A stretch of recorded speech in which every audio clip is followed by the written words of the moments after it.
Okay, so hello everyone and welcome back to Stylish Naija YouTube channel. I want to say thank you to all of my subscribers. I appreciate you guys a whole lot for subscribing to my YouTube channel. So in today's video, I'm going to be showing you how to add a yoke on a tube and dress. So in case for those, this video is like a beginner's video. In case you don't know how to draft a yoke on your dresses, that's what I'm going to show you how to do today. If you are new to my channel, you are welcome. If you have not subscribed, please subscribe to my channel and then hit on the bell to get an update. And then if you want to register for my online classes, so you could see my number scrolling through the screen, so send me a message on WhatsApp and then I'll send you details of the available classes. So here I already have a tube top here. In case you don't know how to draft a tube, I have a video of it on YouTube, so I'm going to send the link on the description box.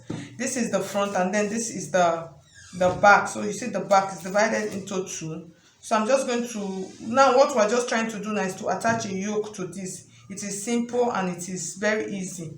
So I'm just trying to fold it and then we'll start measuring straight up. So most times when you are working with yoke, is usually 8 inches. Is always better for you to use 8 inches, which is like standard measurement for your chest line. So that's what I mean is this. So your yoke should be about this length. That's from this top, and then you have your bust point, your under bust, and then you have the half cut of your dress. So what I normally do in situations like this, I would take so I'm just trying to get a straight mark. So this is going to be like my startup line for the down, and then I'm going to take this like this and then I will place here. So just place it like this. That's to get my yoke. It is very simple, and then I would measure. I'll take like this. So this is 8 inches. Because I'm using a tool, they are usually stretchy. So I'm not going to add, normally I'm supposed to add about half of an inch on top and then half down that I'm going to use to stitch it. But since I'm using a very stretchy fabric as my yoke, I'm just going to measure my 8 inches directly. So when I reduce half inches from the top and down, it shrinks to 7 inches, and then when you wear it, it stretches out. So I'm going to mark on this point like this. So this is going to be like my start up line. That's my shoulder line. And then the next thing I'm going to do, I'm going to insert my measurement. So the measurement that I'm going to insert is my shoulder measurement. So the shoulder measurement I'm going to use for this is going to be 14. When you divide 14 into 2, you have 7. This is 7 inches. And then I'll add 1 inch as my allowance. And then from this point like this, since it is a yoke, since it is a stretchy fabric, what I'm going to do, I'm going to use about 7.5 inches for my armhole. I'm not going to use 8 inches. And then I'll connect it like this. And then I'll just give it a armhole line like this. Okay, so the next thing I'm going to do now, so you know this is my startup line. The next thing I'm going to do now, I'm just going to cut this out, and then before we cut out the neckline. So if you notice that this, okay, so I'm still going to slope the shoulder. So you notice this is my startup line. So you notice that this part is straight. So it depends on the pattern of yoke. If your tube, for instance, if it is something that has like an illusion neckline,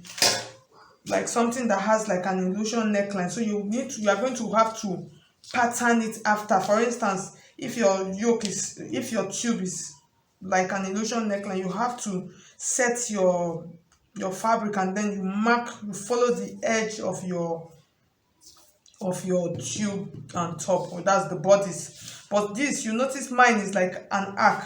So here's what I'm going to do. So I'm trying to get out my yoke lines. That's, I'm trying to get out the measurement. That's the mark, rather. I think the mark.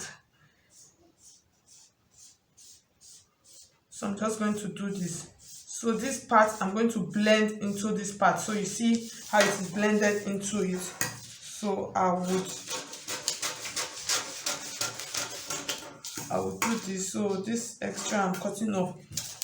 And then the next thing, so now I have my yoke. The next thing I'm going to do now, so I'll just open it up for you to see. You see how it fits, and perfectly well into this part like this. So when you will stitch, it's going to just go in perfectly well. So the next thing now is for me to add my neckline. So it depends on the neckline of your choice. If you are going to be doing an illusion neckline, that's, you can decide to take off this part. I have so many necklines on my channel on how to do this. So but for this I'm just going to do a simple, since this is a beginner's video, I'm going to do a simple neckline. So we're going to use about 3.5 inches width.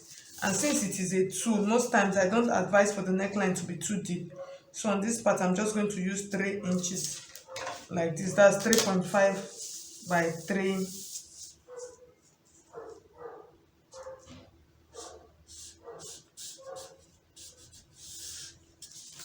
So on this part now, we're going to slope this part. So since it is a tulle, I'm just going to use half of an inch to slope. So like this.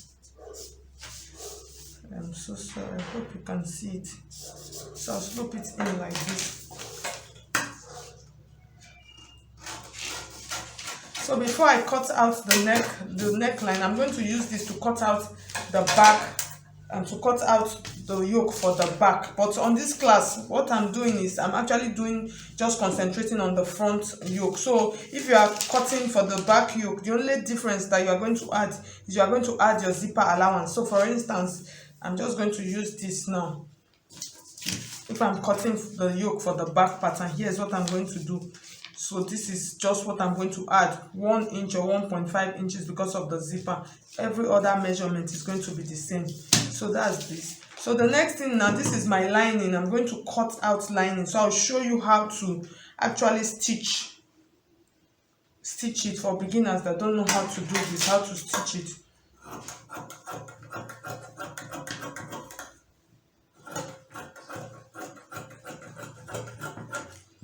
So we'll cut this now. So we have this, and then we're going to put a notch on the center. So the next thing now, I'm going to transfer this now on my yoke to cut out my yoke. Okay, so I finished cutting out my yoke. So what the camera actually did not capture that part, so I had to redo this again. So you put a notch on the center of your yoke, and then you're going to place the yoke like this.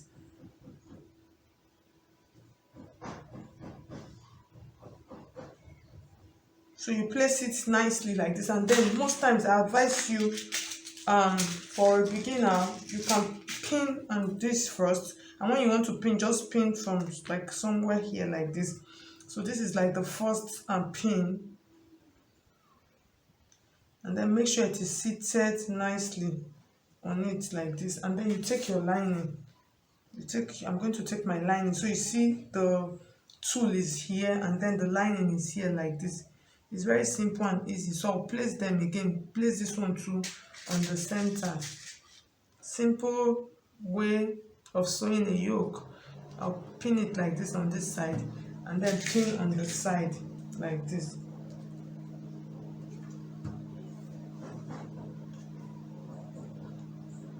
So what I'm going to, so if you notice, you see that my yoke actually did not get to this end part. You understand? I just reduce it with about 1/4 of an inch. So because most times when you stitch it, when it gets to this end part, after stitching, it kind of gives problem. So you can just reduce it with about 1/4 of an inch, so it's when stitching. So now the next thing I'm just going to do now is a very simple video. So I'd already lined this dress before, so that is why you have this line on it like this. So my camera did not capture anything, so I had to redo the video all over again. So what I'm going to do now, I'll just take it over to the machine, and then you stitch it straight like this. Just follow the mark. So after stitching it, it's a simple video. I'll just place it on the mannequin for you to see the final look of this dress. Okay, so this is the final look of our yoke. on the tube, so you could see it actually came out beautifully well. So like I said, if you are using a very stretchy yoke, you can just reduce, instead of that 8 inches that we used initially, you can use 7 inches. So at the end of the day, it's going to sit properly and beautiful. So you see the way it's looking. For the neckline, you can actually add any neckline of your choice. So for this kind of yoke, you can add applique to it just to create like an illusion. You can actually use applique to create an illusion neckline on this kind of dress. So thank you so much. If you find this helpful, I will appreciate if you hit on the like button for me to make me know that you appreciate what I did. So thank you so much. I'll see you in my next video. Ciao.